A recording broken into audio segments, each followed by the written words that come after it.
What's up, YouTube? It's Chicken Master. I wanted to talk to you guys today about kind of like what makes a face-off head a face-off head. Because there have been so many different kinds of heads just throughout lacrosse history, and it hasn't only been until recently that we actually had a designated face-off head, like a head designed for face-offs. So I wanted to talk a little bit about the history of the face-off head and how we got from something like this to what we use now. So let's get going. So what I have with me here, this is a college spec remake of the Blade from Warrior Lacrosse. This head, for whatever it was a really predominant face-off head. Not too long ago, but it really it doesn't, if you look at it now, it is not a face-off head by any means. It's got the full length of plastic on the throat. It's not like super flexible in some ways, right?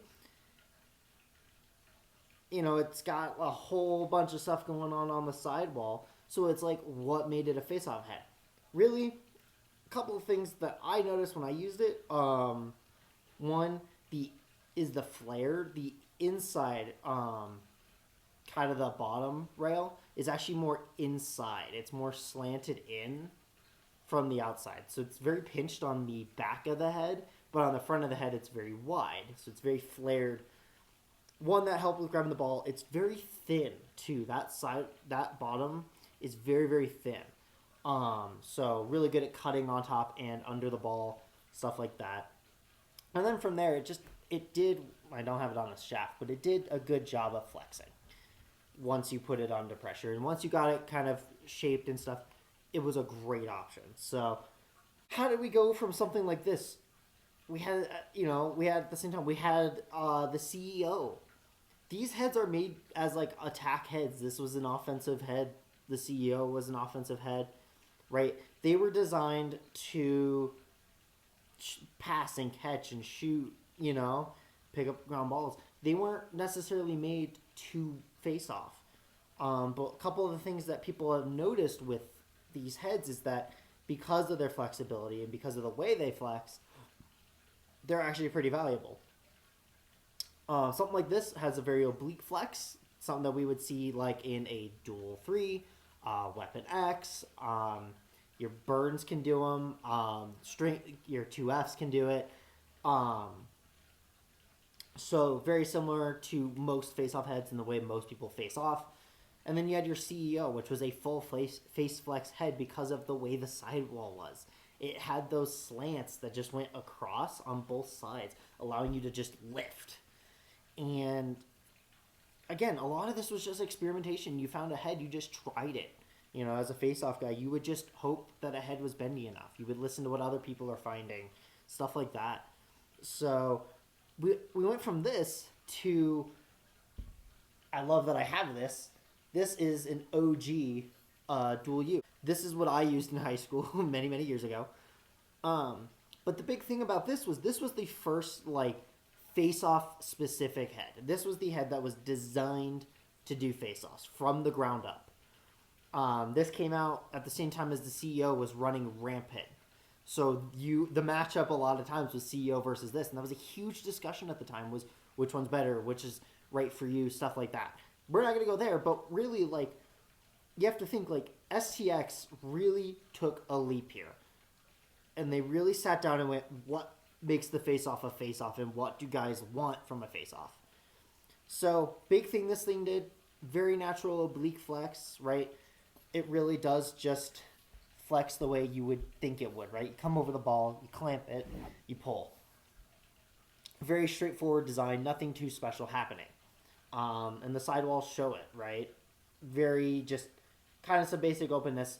This part right here was great because they designed it that if you pinch the ball in that bottom part, it was in there and it was strong.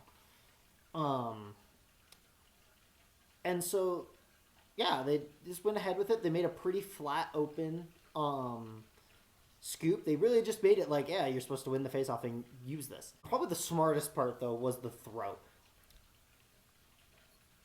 Because of the rules of lacrosse, technically on face-offs, you weren't supposed to touch the plastic. So people would tape up it, people would cover that, whatever. During the face-off, people would start away from the plastic and then they just jump into it.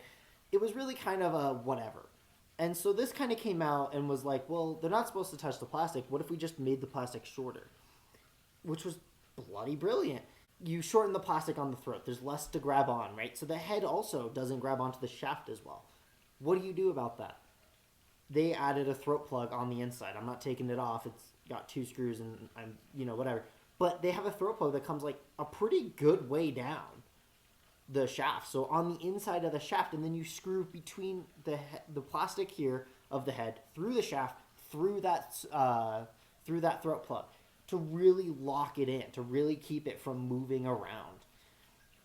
And that's so smart and so creative. And at the time, it was huge. We see it now in heads all the time. Throat plugs that you can swap in now. Warrior does this a lot with a lot of their heads. You have the option to put a throat plug in or not. But now you look at face-off heads.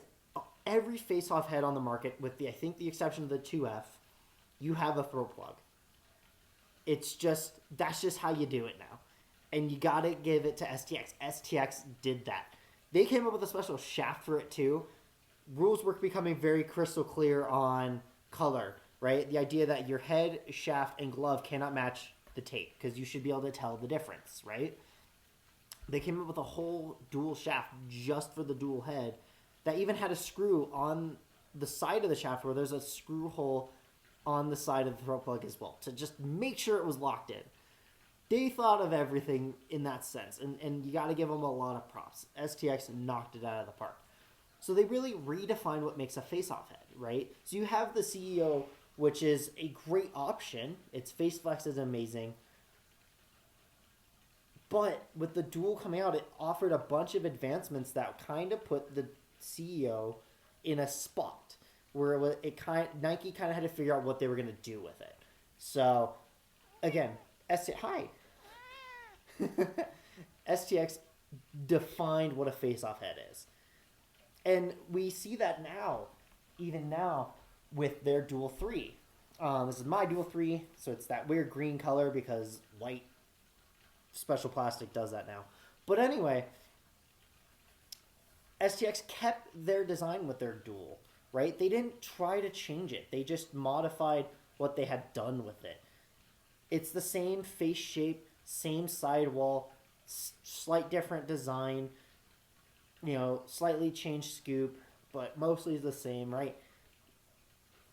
Even shorter throat. I mean, the throat on the Dual 3 is amazing with how short it is. And then it's got screw holes on all 4 sides to really make sure that it stays on, right?